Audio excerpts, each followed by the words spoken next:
Hello everybody, welcome to the Football Daily Weekly. It's good to have you with us once again. It's Q&A time. You've submitted some questions, we're going to submit some answers to them. Laurence is here, our regular, lovely to have you, my good man. And sports journalist Sam Collins is here. What did he direct? Dunno, mate. The Death of a Gentleman, but we'll talk about that after, perhaps. The Death of a Salesman. First up, Harrison Buckley is asking the question, is Louis Van Gaal turning into the problem for Manchester United? No. Does he really suit the Premier League? Do players really want to sign for him, Sam? I don't think Van Gaal's the problem. I mean, they're getting results relatively. Mm-hmm. They've seemed to have sort of culled a lot of their top-heavy squad. I wonder whether Ed Woodward is more of a problem for United. His transfer pursuits seem to be more about Ed Woodward signing brilliant players than signing the right players for Manchester United, perhaps. But I mean, they need a striker, clearly. But Van Gaal? No, I don't think Van Gaal's the problem at the moment. Is he the problem? No, but I do.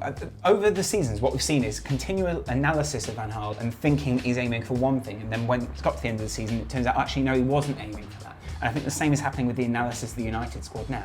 He's slightly changing the focus, again, a little bit further back down the pitch, so they become a lot more aggressive further up. He's got Juan Mata in there, he's got Memphis, he's got Rooney playing further, deeper. There's a reason he's bringing Rooney back as far as I'm concerned, and I think that is to make Manchester United a more aggressive side, but the problem is it slows them down. Yeah, and Rooney tends to slow the team down. You know, exactly. There's that brilliant analysis on Match of the Day. It was lack of runners. Very rare you're going to say that, but sure. Yeah, but that, you know, Was it Alan Shearer? It was. Yeah. Oh God. The second question, George Lightoller is asking, can Arsenal finish in the top four without a proven goal scorer? Without a proven goal scorer? I mean, Giroud. That's a bit Giroud to him, isn't it? Well, what do you reckon? Yes. What happened last season? Okay. I mean, can they? What's the question? Can they finish in the top four? I mean, they do every season. Yeah. So, you know, Perhaps I mean, can they win the question- Premier League? Perhaps. But Arsenal are always there. They've got so many people who are proven goal scorers. Ramsey.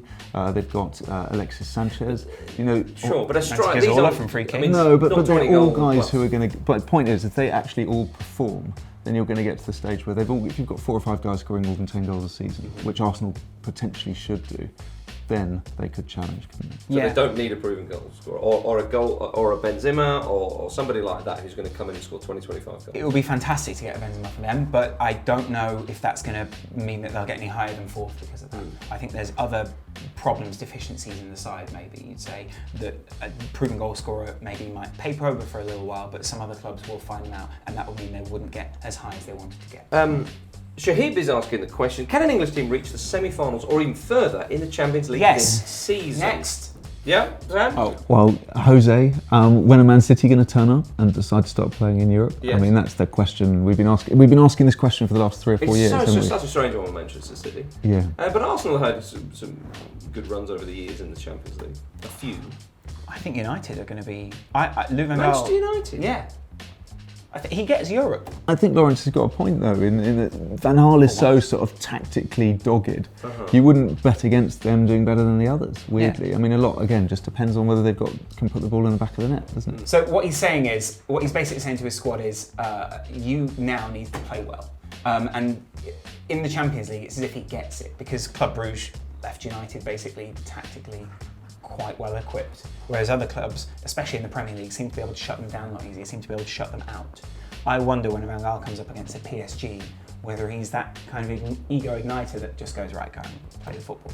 And Memphis steps out there. Well, then you've got Schweinsteiger. I mean, that's why he signed Schweinsteiger, isn't it? Schweinsteiger in the Champions League, just to basically get these guys. So you think Manchester United are the most equipped English side to finish as No, far as possible? they're a dark horse. The dark horse? Yeah. Yeah, you just wouldn't bet against it. All right, interesting stuff.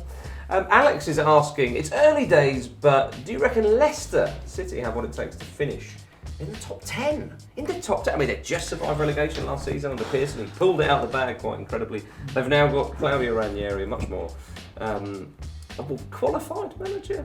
Maybe not for a relegation running, but for Mental? Is that the word you were looking for for? Pearson?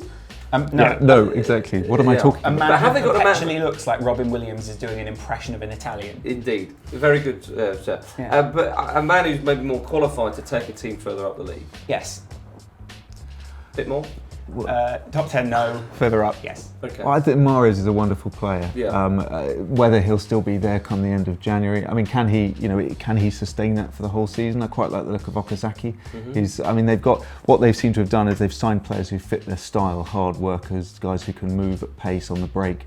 Defensively, they're old and quite slow. I mean, Robert Huth is, but Inler's clearly a good player. They've replaced, I mean, Leicester are doing business with Inter these days. Yeah. So they've got Cambiasso as well. That's that, isn't it? That's that old Premier League. But of course, the Stoke effect. Indeed, it is. We'll call it the Shaqiri. If you like. It's great though, isn't it? Yeah. I mean, Inler, he's there to be the Cambiasso of this season. Yeah. Yes. But they've also got decent options going forward. Vardy's, is an established Premier League striker nowadays. Got in the England squad towards the end of last season.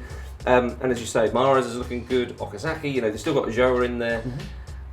They could do it, could they not? But there's that could mini. They be the surprise package There's this mini league within the Premier League. There isn't is. there? From like 6 to 14. Yeah. And what is interesting is Leicester are sort of, maybe you might find that Leicester swap up and a team like Southampton perhaps swap down if the certain players don't do it. I also think there are going to be scouts out there who are watching Leicester right now and working out how they can tactically pick them apart. It's going to be how Ranieri adapts when other teams say, right, you're not Nigel Pearson's side anymore, let's play as Ranieri's team. Because I think early on, like I said earlier on the other show, there's a very small sample size. So when they find out how he plays, then it's going to be what Ranieri does with that group of players, and that's maybe why they won't hit the top 10. Very true.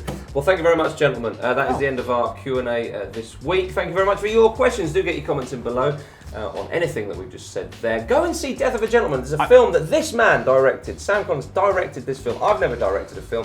You've come close. I have. Can we ask that as a question? Can I ask the 6th question this week? The 5th question. Go ahead. Oh, the 5th question.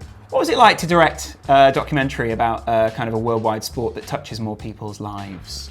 Yeah, I enjoyed it. Have you directed a documentary? Yeah. Have But you? it was only a university thing, so not really, not your level. He didn't have a flyer. Did you?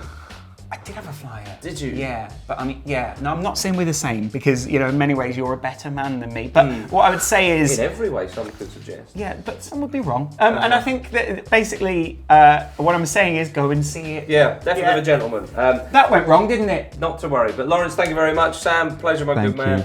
And go and see the film, and we'll see you next time.